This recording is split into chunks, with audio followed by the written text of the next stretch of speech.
Good morning. Last night, Scott ran us through Savage Worlds. Of course, he's using, I think, the second, the Adventure Edition, which is the latest edition. This is the copy I have, Dell has. And there's been obviously some changes to the rules since then. But first time I've ever played Savage Worlds.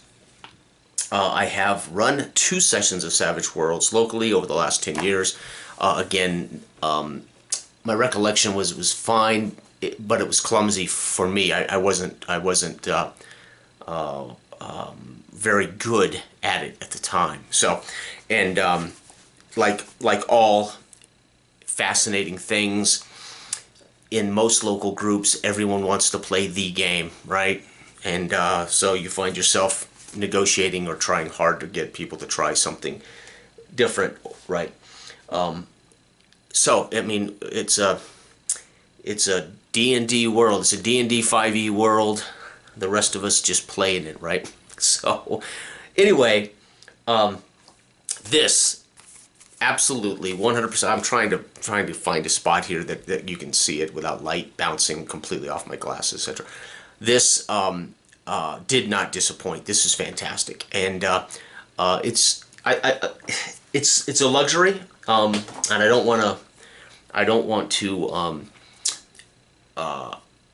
downplay this, but it is a luxury to have a chance to be a player with a GM who knows the game, has mastered the game. They've got the rules in their sleep, right? I'll be honest too. Years ago, I had a class, continuing education class, for my professional license as a personal trainer. And that particular class was about the psychology of the client and matching their personality to the workouts. If you have a slow twitch guy, they generally want workouts that are more methodical, a little different. It's fascinating, but it's true. And after 22 years in the business and getting that education about 7 years ago, you start realizing, yeah, it's amazing how much more clients will adhere to their workout schedules when it actually matches their personality type. I think this is true of everything, gaming, right? I mean, if this is true of exercise, like I'm a fast twitch guy. I was a sprinter in school. Speed was my only asset because I'm short, not real big. I was strong, bull strong, and I'm fit. And I would exercise to keep the stamina up, but the reality is speed was my asset. I'm a fast twitch guy. I do everything kind of quick, kind of frenetic. That's just me. My workouts are that way, man. I like these hardcore, go at it, tear it up, sit down for a sec, get some water, catch your breath, bam, hit it again, right? So we know to some degree in our business, there's some truth in that. I think it's true of game systems. I think there are perfect personalities, right? They find their thing, man. They find their thing. And Scott, I think, fits Savage Worlds. If I didn't know better, I could almost say, I think Scott wrote this, right? No, he didn't. But the bottom line is, I think it suits Scott as a person really well, too, as a GM in particular. However, I haven't sat at all of Scott's tables for all of the things he's run. But I guarantee you, Scott's like me. His personality, he pretty much runs D&D balls out, too, right? I'm pretty sure that's just Scott and I are that way. So this I see fitting perfectly both Scott and myself as game masters, right? So the gist of what I'm saying is everyone should be blessed with the opportunity to sit for their first experience with a system, to sit at a table with a person who truly understands the system, can explain the rules like the back of their hands, but they also know how to implement the system, right? There's this thing between rules and implementation, right? Theory and practice, and that is the facts of our hobby, right? We can all read D&D 5e, but then can you sit down from a dry read or from study and then somehow implement it in such a way that people come away going, that works, that's cool. So Savage Worlds. And I'm going to talk about this too real quick. I won't really recap the session. You can see the live play on the channel. We live streamed it. I also recorded it in case that failed. What's interesting about when I record it is you can also see my screen. So when he was talking about the characters, I pulled up my character so you could see what he was referring to. And so I may at some point put up some of those clips so people can see the characters as Scott describes the hindrances and the edges and things, so people can actually see what Scott's talking about, because I was looking at my character as Scott walked us through it, and the combat options sheet as Scott walked us through it. So it's kind of neat on my screen that's all captured, right? So the live stream, totally different, right? It's live streaming Zoom, right? Okay.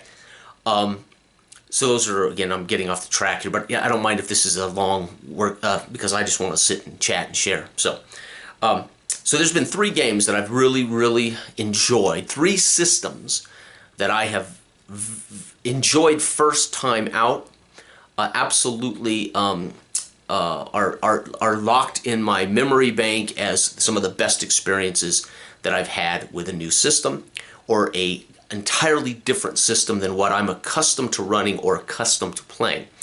Everyone knows, it's no secret, I'm an OSR, old school D20 guy, a lot of old D&D, Holmes, Dungeons & Dragons, Moldvay, and any OSR that resembles remotely those or advanced Dungeons & Dragons, right? That's just what that's what I grew up doing. I'm comfortable doing it, and I'm a, but that's not all I'm about, especially different genres. There's a million genres that I absolutely love. I do believe the D20 formula can work okay for some of those things, but mostly when you see a system that's devised devised to run a particular genre, that's pretty remarkable. I talk about theory to practice, implementation, rules to implementation, rules to table, theory to practice, and then there's the third piece of that, which is system to genre, right? I mean, we got really a handful of things. There is no doubt in what I've run for this and what I've now been at the table. I do believe Savage Worlds probably competently can run just about any genre, especially, I'm going to say especially that bigger than life genre. I'm thinking graphic novels, comic books, pulp films, big time, right? I made the joke last night, not the joke, I made a very serious statement last night that when I run this, I want to run a more cerebral game, and I wasn't saying Scott wasn't running a cerebral game. I meant to say I want to run a methodical, kind of very intense version of Savage Worlds, right? We use this, but we bring everything in tight, and we run a methodical, very tense game, and that's what I meant. I didn't mean cerebral as if Scott's wasn't cerebral. Of course it was, but at the time, just off the cuff, that I was thinking that way, and I mean it. I think this could do that very well as well. I don't know though. I would find out, wouldn't I? So again, there's those 3 pieces, right? There's theory to practice. There is from book to table. How do we implement that thing? And then I think there's systems that match genres that are written for systems. Dark Age of Man, our game is a system, and the Dark Ages setting is what we're using to share with the world our style and our system. Eventually, Dell and I would like to make other versions of this system, right? That we've created. So I don't know if all genres would work as well. I think they would with our particular system, because it is so low mechanics that you can really go as fast as you want, as slow as you want, as intense as you want, or as beer and pretzel as you want, right? Okay, so long story short there. So the gist of this is there are 3 games that I was utterly not only impressed with, because when I get a game, and we joked about this last night, I've never met a role-playing game I didn't like, right? And that's me. I wouldn't be in this hobby if I didn't love this shit. So it's very difficult for me to say this is shit, right? There are some things I think are unfortunately really derivative. There are some things I think that are incomplete. There are some things that are poorly written. There are some things that are just shouldn't, why bother, right? There are certain genres I'm not that interested in. But for the most part, there's not many role-playing game books I haven't picked up and went, man, this looks sweet. This looks like this could be cool. This could be different. This could be amazing. And then I run them, like Symborum, and I go, this is badass. Symborum is to me, it drips atmosphere and setting. And then, of course, it's a whole different animal when the players roll everything. And there's a lot to love about that system, right? I love Lone Wolf, which is a single die roll, die 10 system. Everything is reduced to narrative play. I love Lone Wolf, right? And I had a chance to run, I think, 2 sessions of Lone Wolf with Elo and Jose, and I loved that. And again, that was when I began to realize, wait a minute, we can really cut mechanics down to simple skill checks, simple single die roll systems. Combat can be reduced to simple. The player rolls once, and we look to see what happens in the battle. Dude, I love that. A lot of people want more tactical combat, so. We did the straight Theater of the Mind, of course, and Scott and I already talked about this. We're both Theater of the Mind guys. I grew up Theater of the Mind. I've always done Theater of the Mind, even live at table. Scott does as well, and it's clear Scott is very comfortable with Theater of the Mind, and it worked great. So, but the 3 systems, I'll get back to my point here. I'm kind of rambly this morning. Part of that's fatigue. I'm tired. So anyway, was Ubiquity, Hollow Earth Expedition. I can't speak about Ubiquity in any other genre outside of, just Hollow Earth Expedition. I bought that book. I read through that book first week. I think I went through it twice. It was such a great, I won't say simple read, but it was so well put together that, you get this fat, dense history, this fat, dense setting. Then we get into the rules and character creation. I loved it. And Hollow Earth, of course, is that pulpy science fiction, fantasy, brilliant. And then, of course, I had the opportunity to sit at my very first table of Hollow Earth on Anthony's channel, and again, Anthony being, in my opinion, an expert, but also certainly an expert on Ubiquity. I was blessed with the opportunity to play with Ivan and Anthony in a 2-man game, 3-man game, and really get Ubiquity. And then Anthony was, wanted me to reciprocate and run my first game of Ubiquity, and I absolutely loved it. And unfortunately, again, what happens with that? Finding local players that would like to invest any amount of time in something other than either OSR or D&D, and so those things end up shelved or long forgotten, right? The second game I've encountered in the last 10 years that I really appreciate and I think has some remarkable mechanical is Peace by Robert Johnson, Robert the Narrator Johnson. Here his channel is. Oh gosh, oh my land. Well, I can't remember. I forgot his channel name. DM. Oh my God. Anyway, Robert, sorry. I'll put the link below for all of these guys, by the way. Scott's channel as well as Robert's channel. But Peace to me has some remarkable mechanical things that changed much of how I perceived dynamic play. Right, and I mean that mechanically dynamic play, right, where the actual mechanics change per turn, and I don't mean the rules change. There's a mechanism of action points that really change how your character has to process his next turn strategy and what you can do with those points, etc. It's just very, very cool. And again, Robert did not just give us a generic setting; he put it in a place that has weight, that has value. So Peace. The mechanics of Peace are not a generic system with that you're just supposed to figure out how to use, right? So all of that is a complete thing.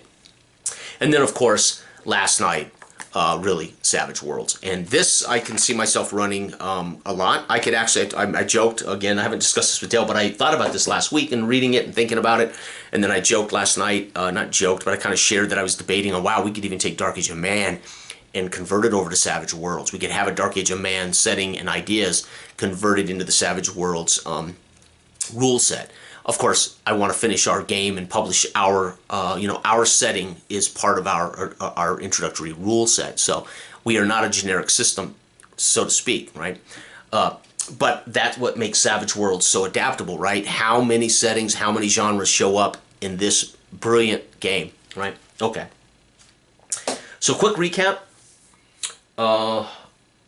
Okay, so that kind of explains the 3 games that have been, I think, the most that are non-D20 OSR for me over the last 10 years. Those are the 3 biggies, right? And I've played a ton of games. I've run quite a few games that are outside the D20 formula, but those are the ones just like, okay, I would like to play those again. I could see myself running those over a short campaign or short. But certainly when it comes to non-fantasy genre, I think there are better choices than D20. Okay. That's just kind of the way I feel about it, right? I think some things, for instance, to me, I really dig the 2D20 game system. And again, my first experience in 2D20 was first Conan, then it was Star Trek 2D20, and I really felt Star Trek was a better place for the 2D20 system.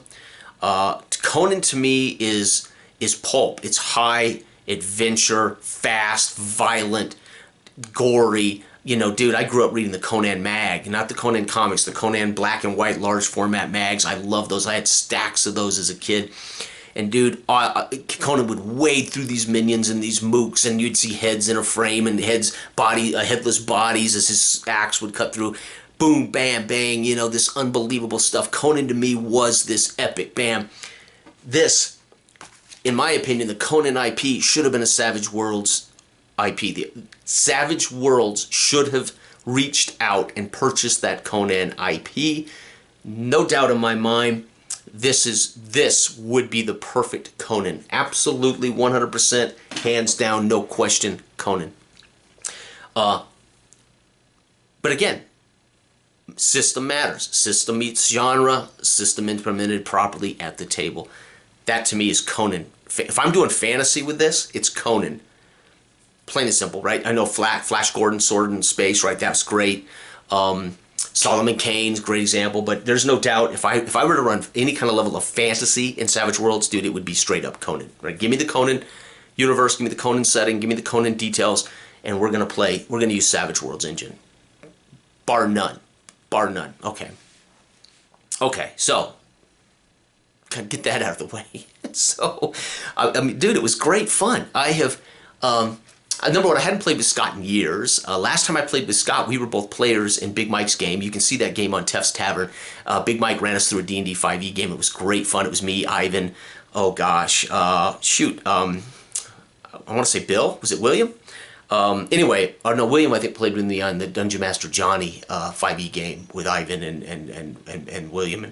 So anyway, point is, I can't remember already in that game, but Scott was the last time we were together online at a table. Scott and I go way back.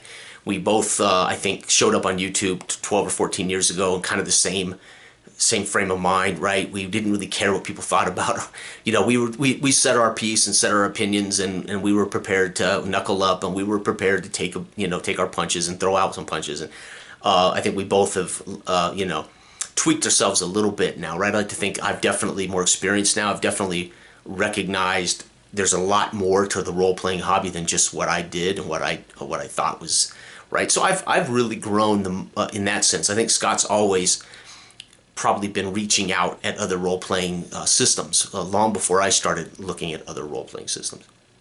Again, I was so ignorant when I came back to the hobby that I didn't even know D&D 4th edition existed, right? I got to the table and discovered D&D was in its 4th edition. So that's how out of the hobby I was. I mean, I didn't even know of White Wolf, the guys that made Vampire the Masquerade. I mean, I was so out of for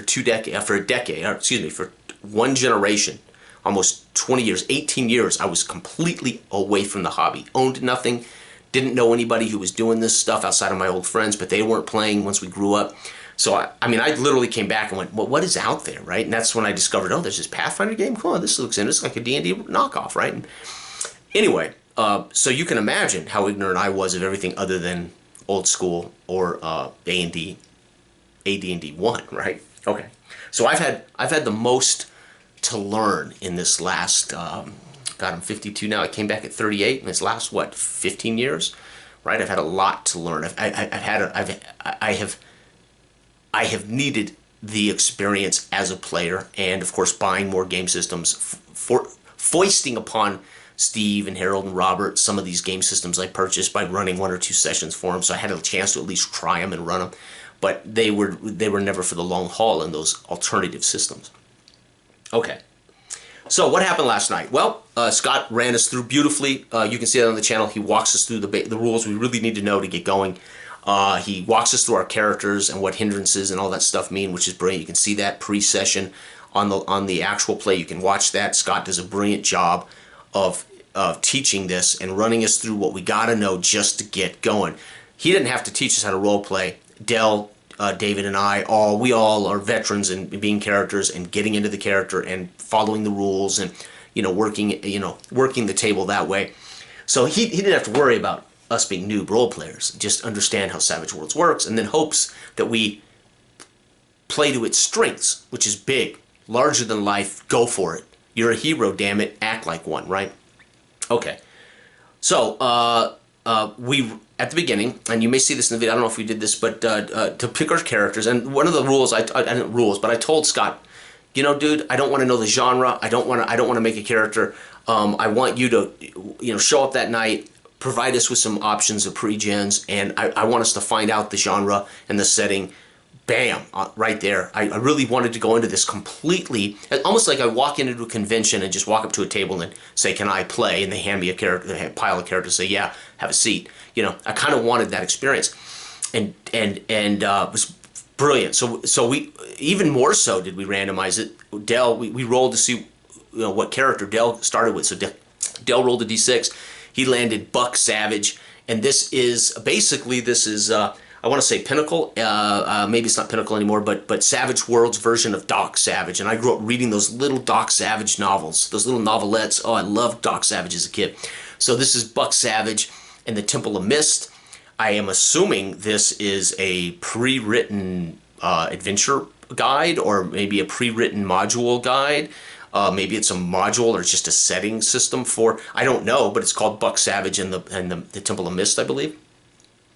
And so Dell lands the kind of the icon, right? Buck Savage, the 6'5", 220-pound killing machine, right? The hero, the badass, the bronze man, right? And if you all know Doc Savage, he was known as I think the Bronze Man, because he was so tan, blonde.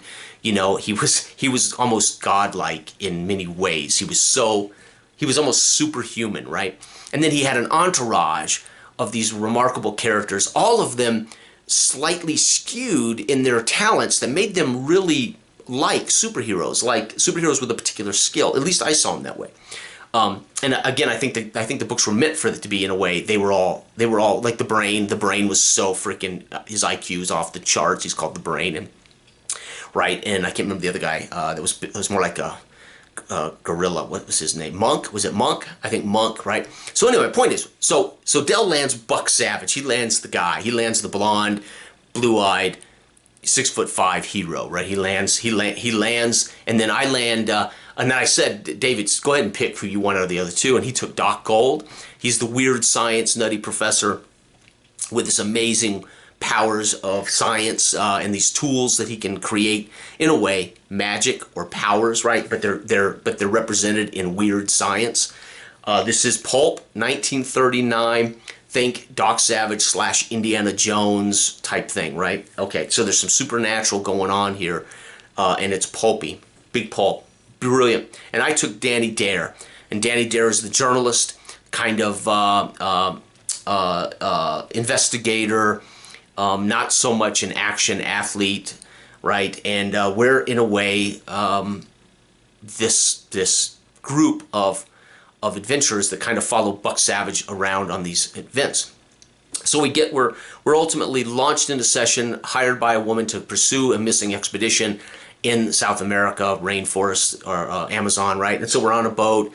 We're coming up the river. We're overtaken by pirates. Buck Savage ends those pirates, right, through the help of Doc Gold's amazing weird science hand cannon. He's got this thing that he basically finishes off the pirates, but Buck Savage, of course, stands atop the wreckage as the hero, and then we have to pull him aboard because he's badly wounded. He gets shot to hell, and then we have a great moment where the Doc heals him, and then I attempt to heal him a second time. Unfortunately, I had a critical failure, and I basically hit an artery, and then the Doc had to step back in there and patch him up again, right? Because I have heal, right? And Doc went with his heal first, and then I have a heal, so I have the skill, so I was capable of doing this.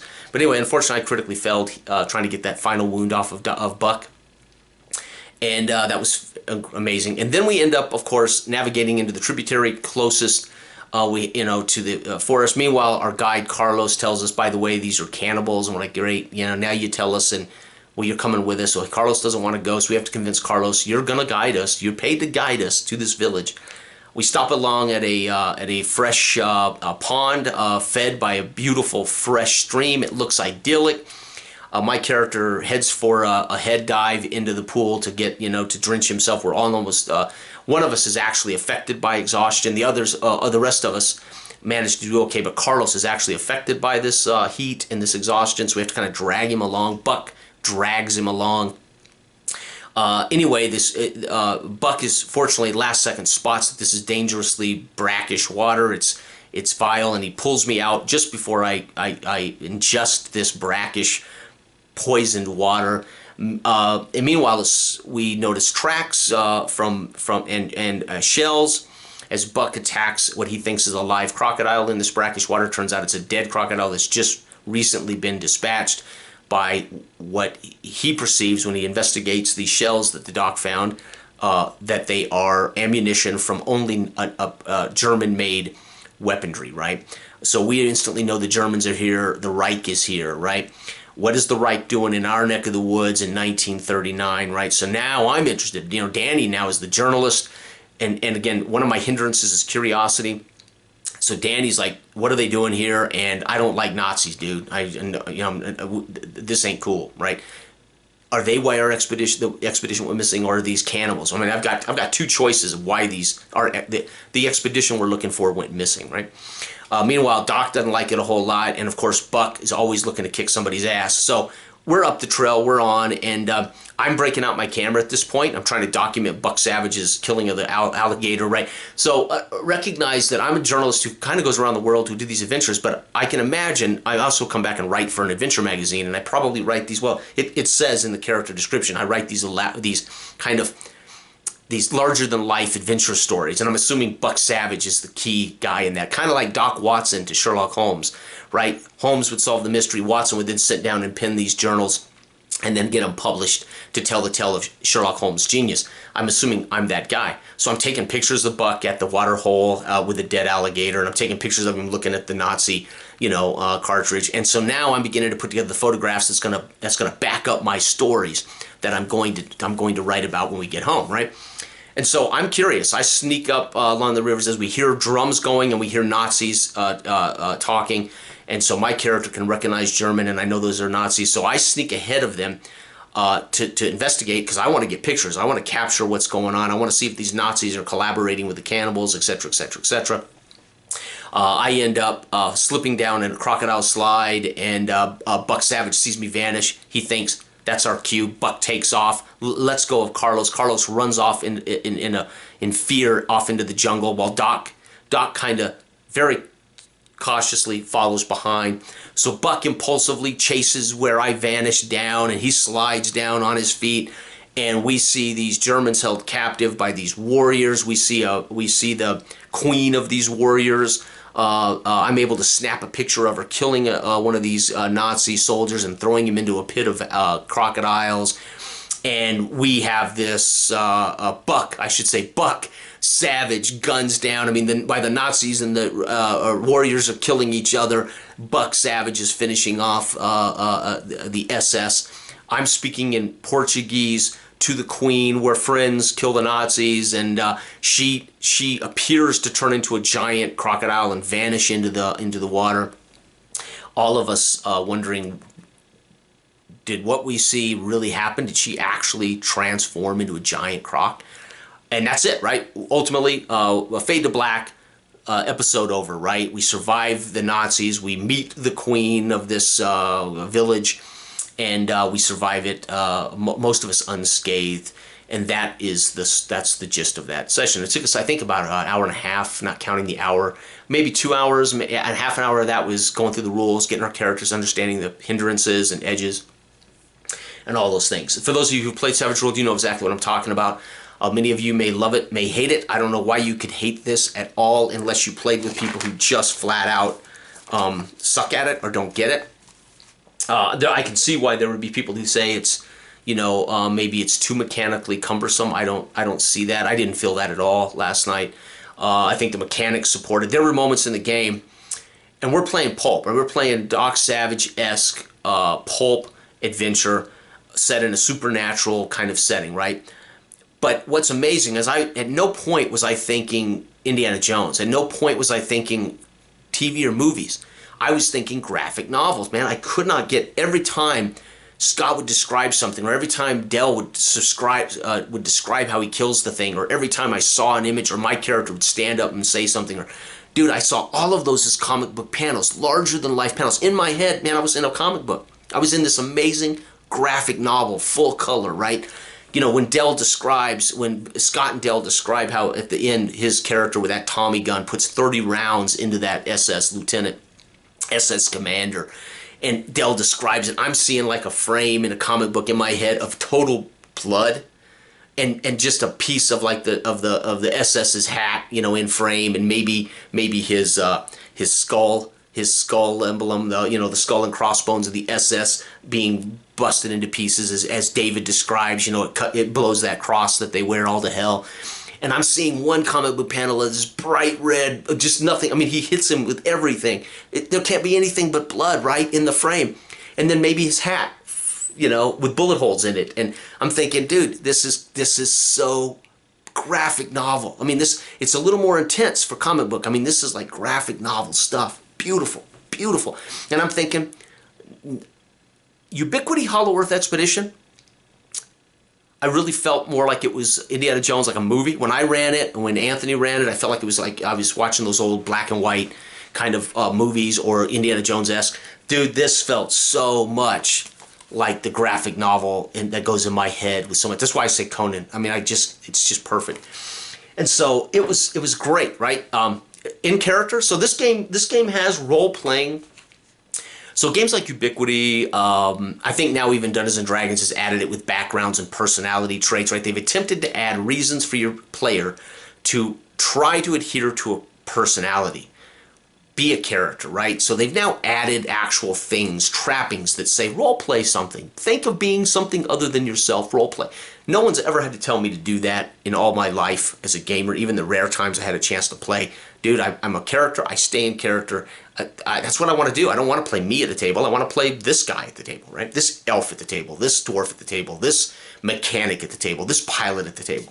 I don't want to play me, right, as a pilot, right? So Savage Worlds has these things like edges and hindrances, and the hindrances are really these things you play up. The edges and the hindrances become ways of earning bennies, and bennies, of course, are ways to guaranteeing you have a chance to affect game if you have a bad roll, or if you want to really push that roll to the next level, to really heighten that pulpy, high adventure comic book panel. You know, remember, comic book panels, man, it's like bam, it's like one shot. So you can imagine, right, the narration of Dell's character with a Tommy in one hand. One comic book, he's like, ah, and the next panel is the German taking a couple of shots, and then the third panel, as he carves him up the middle, is just this red thing, right? It's just perfect in my head. I don't know how they felt, but that's what I'm getting from it. So good was it, right? And again, part of that's the game, you know. Let's not lie. Savage Worlds can be run like shit, I guarantee it. Part of that's Scott. Scott's comfortable. He's got it down. He understands the genre. He understands how Savage World is at its best. I'm not intimidated by mechanics. I know that we're going to have some moments where I kind of scratch my head and say, "What do I roll? Am I supposed to add?" I'm not worried about that. Scott's not going to go. You know, Scott's going to make sure he facilitates the game, right, to the advantage of getting through it, and let's keep going, right? There was no rule stoppage. There was no talking about it. There was, you know, he informed us. We learned the rules as we go. What we didn't maybe understand, we would pick up again with another session or a little more reading. That's what a great GM does. They facilitate the engine for everybody, the noob as well as the veteran, right? The veterans hopefully need very little facilitation in how to execute the actual skills and attributes and damage rolls and wounds, and, you know. So again, 2 more sessions and we'll all be much, much better. I mean, I thought that game was that much fun. And technically, I think David's played it before. I know Dell has never played it, and I've never played it. And I hadn't looked at it in like 7 years. It's been sitting in a box in my storage. So I only got it out by random, by pulling out a box, trying to find all my old stuff, and poof, there was Savage. I didn't even know I still owned it. That's how much this thing has been out of my mind. No doubt I would run it now. There is no doubt. Now, I do want to run a more methodical, kind of grounded, focused, kind of intense session. I'm curious how well Savage World would do this very intense. Granted, you're going to have aces. You're going to have raises. You're going to have these things really bang it out. When these guys hit big numbers and they bang out some aces, that's just meaning success on a higher level. That's just the killing blow in a fight in Bourne Identity. That's the kill shot, palm to the nose, driving the bones into the brain. That's the kill shot roll, right?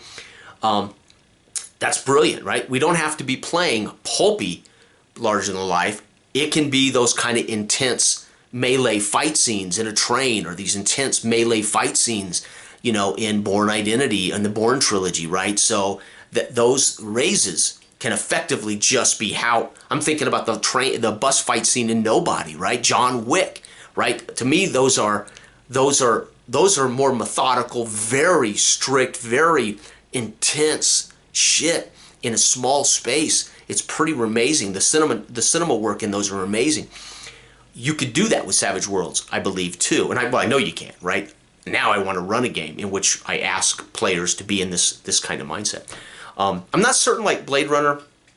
You know, I was thinking about all the genres last night we talked about that I would love to play in, right? Scott was talking about the genres and all these amazing settings that the Savage Worlds company produces.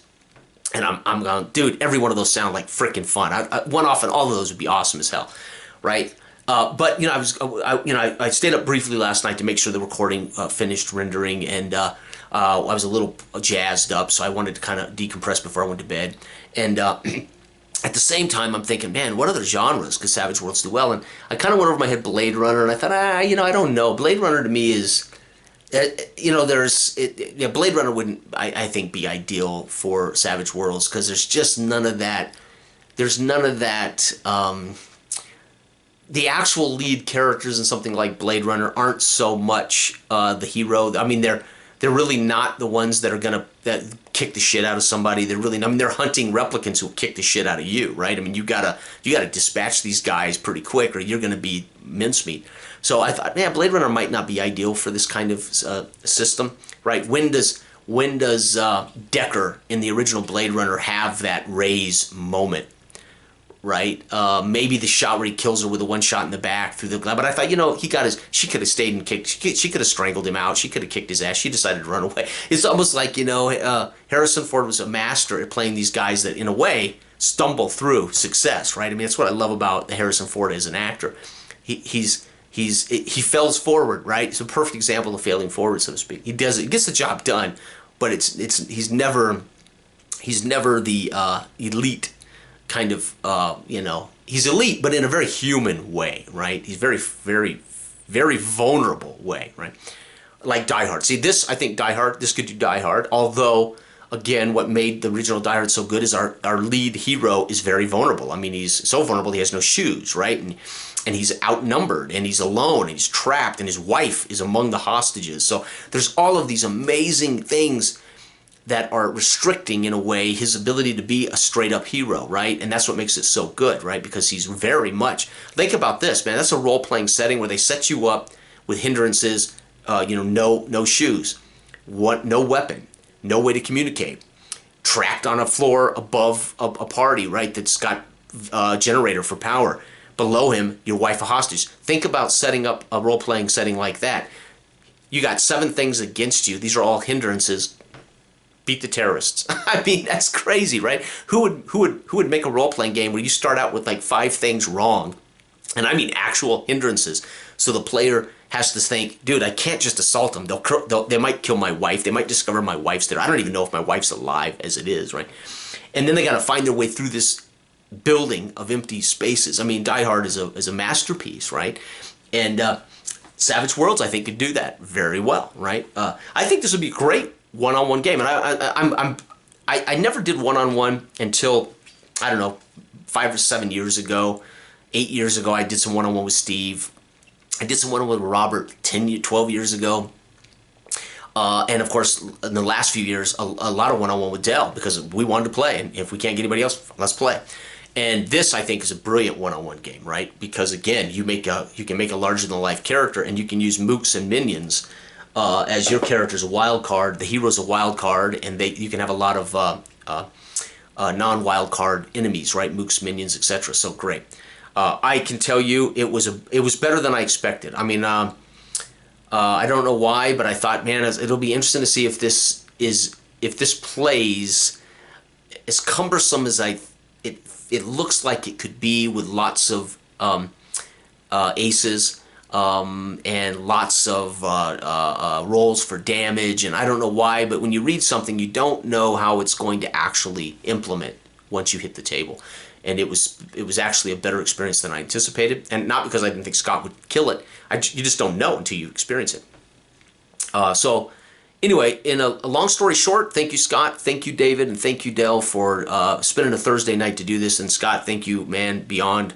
And the reality is we're going to hold you to it, man. Last night we said we want to have you back and do this again, and by God, we're going to do it. If it is once a month, we just have you come run Savage Worlds on Roleplay Cafe, dude. We will all benefit from that, and I would love to have you come back and run some more Savage Worlds. I'm hoping to run some Savage Worlds. I'm going to try to talk Dell into a one-on-one Savage Worlds game here in the next couple of weeks. Maybe invite the guys if there's other guys that want to make a character, and I'll set up a little setting and a little genre. I don't use other written material. I very rarely use written settings or material provided. I would take Savage Worlds and do a Wild West. I would take Savage Worlds and do a Conan. I mean, I have Conan. I have the books. I've read the books. I have Conan material. I can make Conan. I don't need to buy, settings. So, matter of fact, I'm just not a settings guy. I write my own or make my own, or I pick a genre and I drop people in the fiction. This is where we're at. This is what you're doing. So, I also would like to know if Savage Worlds could do non-supernatural really well, right? So, I know part of the joy of Savage Worlds is it's human beings up against crazy shit, right? But how interesting Savage Worlds if we move some of that supernatural crazy, right? And I think it could be very cool system for that, right? I don't know though. I don't know. Interesting. So I wanted to say thank you, guys. It was fantastic. I cannot wait to do it again. I'm hoping to run some myself. And that is our Savage Worlds. I have talked a long time. I've rambled on here. I don't know how enjoyable this video is going to be. But this is a keeper. And to be honest with you, I think once we finish Dark Age of Man, our system in our setting, and Dell and I decide what we might do next with that system, I might think Dell and I might want to actually write a Dark Age of Man setting and into a Savage Worlds. It might be kind of fun to put some of the Dark Age of features into a Savage World. What do you call it?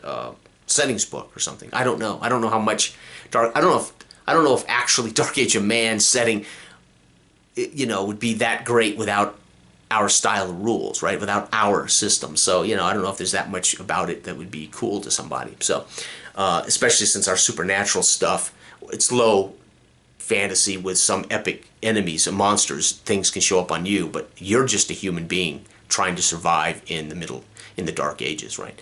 You're trying to better yourself from peasant to man-at-arms, from soldier to king, that kind of thing. But you might see dragons, you might see wraiths, you might see these supernatural things. So it might be perfect for Savage Worlds because you play humans, right? With no superpowers, with no real, and you would face these holy shit things, right? So actually, Dark Age of Man's setting might be perfect for Savage Worlds too. So I said that. I don't think Dell knew I'd been thinking about that. So I said it, and the look on Dell's face, like, "What, dude? We're making a game." But you can have your setting show up in other systems, right? So I haven't talked to Dell about that. Dell's probably going, "What?" So thank you for watching, everybody. And Scott, man, we're gonna have you back. Spirit of 76, Flash Gordon. There could be lots of good stuff here. And Dave, I told Dave last night, dude, you need to run Savage Worlds for us. Hell, I just want people to run games. I want us all to share in these amazing games. It's a chance for us all to try the stuff we've been dying to try too, right? I mean, and we still enjoy our OSR every Tuesday night with Todd and Joth, man. I mean, we get our OSR big time through Todd and Todd's World of Joth. Brilliant, brilliant. Yeah. So thanks. Bye-bye.